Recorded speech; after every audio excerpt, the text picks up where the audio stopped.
बात को समझना मेरे बहुत ध्यान तरीके से। पिछले कुछ टाइम से यहाँ पर क्या हुआ है कि एसएससी बहुत ज़्यादा रेगुलर हो गई है, और बहुत ज़्यादा रेगुलर हो गई है तो वो बैक टू बैक पेपर ले रही है। अब इसमें क्या हो रहा है मेरे भाई, मेंस वाले बच्चों को समय ज़्यादा नहीं मिल पा रहा है तैयारी करने को लेकर के, जिनके कारण जो रिपीटर्स होते हैं मेरे भाई वो इसका मक्खन खा के चले जा रहे हैं, वो नौकरी लेके चले जा रहे हैं, और ये बेचारे बच्चे 2 नंबर 4 नंबर से पीछे रह जा रहे हैं। तो मैंने यहाँ पर काफ़ी सारी चीज़ों के ऊपर में रिसर्च किया, मैंने बच्चों से बात की जिनके नंबर्स कम आए थे, मैंने काफ़ी सारे टेलीग्राम में मैसेजेस बच्चों के पढ़े, व्हाट्सएप पे जो मुझे पर्सनल मैसेज भेजते हैं वो पढ़े मैंने। तो सबसे पहला पॉइंट जो मुझे लगा वो ये लगा कि sir lack of conceptual depth. ठीक है, जो गहराइयाँ होती हैं सवालों की, जैसे कि मैथ्स में हो गया, जीएस में अगर आप देखो यहाँ पर ये हो गया, ठीक है, वो गहराइयों की कमी थी बच्चों के अंदर में। प्रीलिम्स के जो क्वेश्चंस होते हैं वो स्ट्रेट फॉरवर्ड होते हैं, आसान होते हैं, लेकिन मेंस वाले में थोड़े अच्छे कंसेप्ट की आवश्यकता होती है, और बच्चों ने वो नहीं पढ़ा था, जिनके कारण कहीं ना कहीं उनको चित होना पड़ा। दूसरी अगर हम बात करें कि अगर आपके फंडामेंटल्स काफ़ी वीक है, मान लीजिए प्रॉफिट लॉस का क्वेश्चन है, अगर 2 टर्म का सक्सेसिव दिया जाए आप बना लेते हैं, लेकिन अगर हम आपको 2 टर्म का ही सक्सेसिव थोड़ा कैलकुलेटिव दे दें, या 3 टर्म का अगर हम आपको सक्सेसिव दे दें वो भी कैलकुलेटिव दे दें, तो आप वहां पर स्किप कर देते हो, छोड़ देते हो, जिसके कारण आपके मैथ्स में 90 में 90 नहीं आ पाते, 60 पे 70 पे 75 पे आप अटक जाते हो। सेम कहानी आपकी जीएस में भी रही होगी इस बार। काफी बच्चों ने ये कहा पता नहीं एसएससी ने कहाँ से पूछ लिया, हमें तो आइडिया ही नहीं है, लेकिन अगर उनसे हम बायो का 4 क्वेश्चन पूछ ले तो नहीं पता है। क्यों? क्योंकि वो सिर्फ वन लाइनर पढ़ के गए हैं, वो पीवाईक्यू पढ़ के गए हैं, कहीं पर कोई पीवाईक्यू सीरीज चल रही थी, उन्होंने सोचा कि इस मास्टर के कोर्स से क्वेश्चंस आ रहे हैं, बस इनको फॉलो करके चले जाओ, डेप्थ लेवल तक जाने की आवश्यकता ही नहीं है, और वो उन्होंने वही गलती की और उसका खामियाजा उनको भुगतना पड़ा है, कुछ बच्चों को प्रीलिम्स में तो कुछ बच्चों को मेंस में। काफी पुअर स्ट्रेटजी मैं बोलूंगा कुछ बच्चों का रहा है, और टाइम मैनेजमेंट भी काफी बेकार रहा है। ठीक है, ये वो गलतियां हैं जो बच्चों ने की है, जिनके कारण उनका सिलेक्शन नहीं हो पाया, उनका मार्क्स कम आ गए। ठीक है, selecting the wrong question, spending too much time easier, मतलब यहाँ पर क्या हुआ कि जैसे मेंस का पेपर देने गए आप, वहां घबरा गए, पैनिक कर गए, जो आसान क्वेश्चन थे उनको बहुत ज्यादा आपने जो है वो इज्जत दी नहीं। ठीक है, उनमें सिली मिस्टेक्स आपसे हो गए, वहां पे हीरो बन गए वहां पे। ठीक है, आप क्वेश्चन में सिलेक्शन में आपको टाइम लग गया कि टफ क्वेश्चन में लगे पड़े हैं और घुसे पड़े हैं, उसके अंदर में टाइम दिए जा रहे हैं, और बाकी जो सवाल है आपने छोड़ दिए। तो बाद में क्या होता है, आदमी तुक्का मारता है, क्वेश्चन नहीं बनाता है, तुक्का मारता है, वो गलतियां हुई हैं आपसे। ठीक है, अपना सही स्पीड आप मेंटेन करके नहीं चले, एक्यूरेसी मेंटेन करके नहीं चले, कैलकुलेशंस में आपने मिस्टेक की वहां पे, जिनके कारण आपको प्रीलिम्स में इसका खामियाजा भुगतना पड़ा है। ठीक है, उसके अलावा अगर हम बात करें तो इनसफिशिएंट प्रैक्टिस आपने की। 1000 दफा मैं कहता चला गया कि मैथ्स मेरे भाई यहाँ पर वीडियो का खेल नहीं है, ये तो कलम चलाने का खेल है, और कलम जब तक नहीं चलाओगे, पूर्ण रूप से अपने आप से सवाल नहीं बनाओगे, तुम्हारा गणित कभी नहीं सुधरेगा। लेकिन बच्चों को वीडियो देखने में ज्यादा मजा आता है, तो उन्होंने वही गलती की। तो कहीं ना कहीं ये भी फैक्टर उनके मेरे भाई सिलेक्शन ना होने में मेरे भाई एक रहा है। ठीक है, कि if you didn't take enough mock test और fail to analyse your mistakes, your performance might have not improved. Simple सी आसान भाषा में अगर हम बात करें तो नेक्स्ट यहाँ पर रहा स्लो कैलकुलेशन स्पीड। जैसे मैं हमेशा बोलता हूँ कि पेपर में 12x4 मेरे भाई यहाँ 48 नहीं होता, 44 या 42 आता है।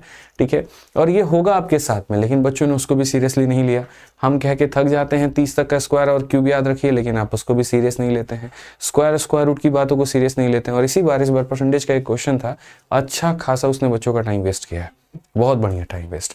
तो ज्यादा क्वेश्चन आपके पेपर में कैलकुलेटिव थोड़ी आएगा, 2-3 ही आएगा, लेकिन वैसी तैसी करके चला जाएगा आपका। ये भी हुआ इस बार। उसके अलावा जैसे मैंने कहा यहाँ पर कि जनरल अवेयरनेस और इंग्लिश को हल्के में लेके जाना, ये काफी बच्चों की मेरे भाई यहाँ पर भूल रही। ठीक है, जीएस में वो उस गहराइयों तक नहीं गए जहां तक उनको जाना था। आज भी बच्चा मेरे से पूछता है, सर हम वन लाइनर पढ़ के चले जाए, मेरा सिलेक्शन हो जाएगा। अरे भाई, तुम सीजे जैसे प्रतिष्ठित नौकरी की तैयारी कर रहे हो और तुम वन लाइनर के भरोसे बैठे हो, तो तुम जीवन में सिलेक्शन को कोसों दूर अपने आप ढकेल चुके हो।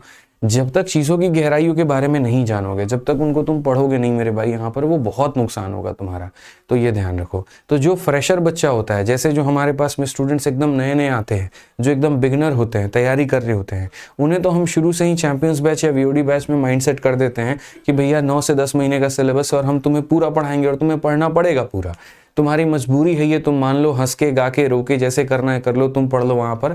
ठीक है, और वो पढ़ता भी और उसका एक ही बार में प्री और मेंस दोनों तैयार हो जाता है, उसमें कहीं पर उसको कोई दिक्कत नहीं आती है। लेकिन जो बच्चे मेरे भाई जो आधा अधूरा पढ़े, उन बैचेस की वीडियो को पूरा नहीं देखा, कभी ये देख लिया कभी वो देख लिया, या कहीं और से पढ़े थे लेकिन बीच में कोर्स को ड्रॉप कर दिया, तो वहीं जाकर के मेरे भाई अटक जाते हैं।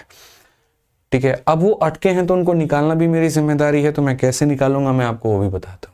एग्जाम के दिन आप लोगों ने बहुत ज़्यादा स्ट्रेस या पैनिक ले लिया, तो इसमें मैं बहुत ज़्यादा आपको नहीं बता पाऊंगा। ये तो खैर आपको योगा एक्सरसाइज से ही ठीक हो पाएंगे, तो ये बात की बात है, इसको हटाते हैं। ठीक है, तो ये मेरे भाई यहाँ पर कुछ कारण थे आपके पेपर के खराब होने के। ओवर कॉन्फिडेंस का आना, पैनिक हो जाना, वहाँ पे सिलेबस को इनकम्प्लीट छोड़ के चले जाना, ये सारे कारण आपको अपने रीजंस पता है। अब बात आती है कि इसको बेहतर कैसे किया जाए, इसको करेक्ट कैसे किया जाए, ये गलती मेरे भाई कैसे जो है हम ना कर पाए, और वो क्या तरीका है मैं आपको बताता हूँ।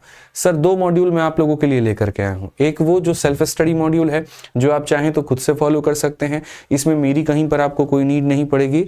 और दूसरा मेरे भाई मेरा अपना खुद का मॉड्यूल है। सेल्फ स्टडी मॉड्यूल में यहाँ पर क्या है वो समझिए। सेल्फ स्टडी मॉड्यूल की अगर हम बात करें यहाँ पर, ठीक है, तो इसमें आपको क्या करना है कि सबसे पहले एक पेपर लेना है A4 शीट में, और आपको ये देखना है कि वीक एरियाज आपके कौन कौन है चारों सब्जेक्ट के, मैथ का, इंग्लिश का, रीजनिंग का, जीएस का। और उनके ऊपर में आपको अपनी खुद की रणनीति बनाती है कि जैसे मैथ का मान लीजिए वीडियो है, मुझे अच्छे क्वेश्चंस की नीड है, तो मैंने ऑलरेडी यूट्यूब पर मेंस के लिए पढ़ा रखा है। आदित्य रंजन सर कंसेप्ट हमारा यूट्यूब चैनल है, उसमें मेरे भाई मैंने मेंस के 1 शॉट वीडियोस पढ़ाए हुए हैं, तो आप फ्री में जाकर के वहां पर देख सकते हैं। ऐसे ही रीजनिंग में, इंग्लिश में, जीएस में आप ये देख सकते हैं कि यार 2024 के प्रीलिम्स के एक बार मैं सारे क्वेश्चंस करके चला जाऊं। 25 वाले जितने भी बालक हैं, ठीक है, जो पेपर देंगे वो 24 का पेपर उनको सॉल्व करना ही करना है, जो भी हो जाए मेरे भाई। ठीक है, उसके बाद आज से जब तुम मॉक टेस्ट देना शुरू करोगे, तो मैं तो बोलूंगा अगर तुम्हें मेंस के मॉक टेस्ट देने की आदत है तो अभी से मेंस का ही मॉक लगाओ, प्री का मत लगाओ, कोई फायदा नहीं है। मेंस में रफ्तार अच्छी बन गई तो प्री निकल जाएगा तुम्हारा। ठीक है, उसके बाद में तीसरा पॉइंट ये रहेगा कि तुम अपना टाइम मैनेजमेंट एक स्ट्रेटजी के अप्रोच के साथ में करो। स्ट्रेटजी के अप्रोच क्यों है? कई बार क्या है, जीएस पढ़ने में अच्छा लगता है, पढ़े जा रहे हैं, क्या पढ़ रहे हैं पता ही नहीं है मेरे भाई। यहाँ पे मैथ्स को टाइम ही नहीं दे रहे हैं। कई बार ऐसा है कुछ बच्चों को मैथ्स बनाना अच्छा लगता है, तो मैथ्स ही पढ़े जा रहे हैं, बाकी सब्जेक्ट पे फोकस ही नहीं करते हैं। ये उनकी सबसे बड़ी गलती है। तो मैं हमेशा मानता हूँ कि एक स्ट्रेटजी होना चाहिए आपके पास में कि सर 4 सब्जेक्ट है, सिलेक्शन चारों से होगा, नंबर चारों के बराबर हैं, तो यहाँ प्यार भी चारों को देना है मेरे भाई यहाँ पर, और भागना किसी से भी नहीं है। तो एक स्ट्रेटजिक रूटीन आप अपना तय करिए कि यहाँ पर सर हमें ऐसे पढ़ना है, ये तरीका हमारा बेस्ट रहेगा। ठीक है, और उसके अनुसार जो है आप यहाँ पर शुरुआत करिए। आपको प्रैक्टिस करनी है हाई लेवल के कैलकुलेशंस की और हाई लेवल के क्वेश्चंस की। हाई लेवल का कैलकुलेशन मेरे भाई वो तो आप खुद से ही जनरेट करोगे, डेली के डेली आधे घंटे कैलकुलेशन के ऊपर में दो। ठीक है, और खुद से ही मतलब अपने आप को टारगेट दो कि जैसे आज आधे घंटे आपने मल्टीप्लाई कर लिया, 36 × 65, 72 × 89, इस तरीके से करके आधे आधे घंटे डेली कैलकुलेशन ट्रिक्स मैंने ऑलरेडी यूट्यूब पर पूरा कैलकुलेशन पढ़ा रखा है। वीडियो वहां से देखनी है और प्रैक्टिस खुद से करना है। फॉर्मूला बुक है तो वहां से भी कर सकते हो। और अच्छे लेवल के क्वेश्चंस की प्रैक्टिस करनी है तो मेंस वाली जो हमारी बुक आती है, बहुत सस्ती है, कम की है, आप यहाँ पर उससे प्रैक्टिस कर सकते हो। अगर आपके पास में कोई दूसरा सोर्स है सर, तो आप उससे प्रैक्टिस कर लीजिए, लेकिन अच्छे लेवल के क्वेश्चंस, आसान से कुछ नहीं होगा आपका। ठीक है, बाकी यहाँ पर काम रहिए, कॉन्फिडेंट रहिए पेपर के समय में, और उस समय आपका पेपर अच्छा जाएगा। मैं बीच में और भी तरीके बताऊंगा।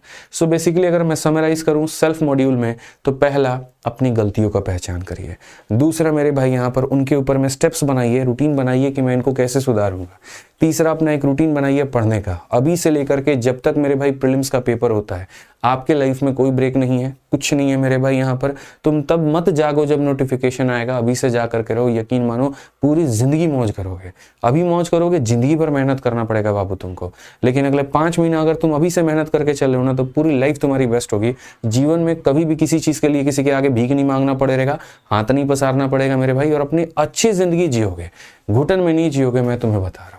तो ये तुम्हारा खुद का अपना मॉड्यूल।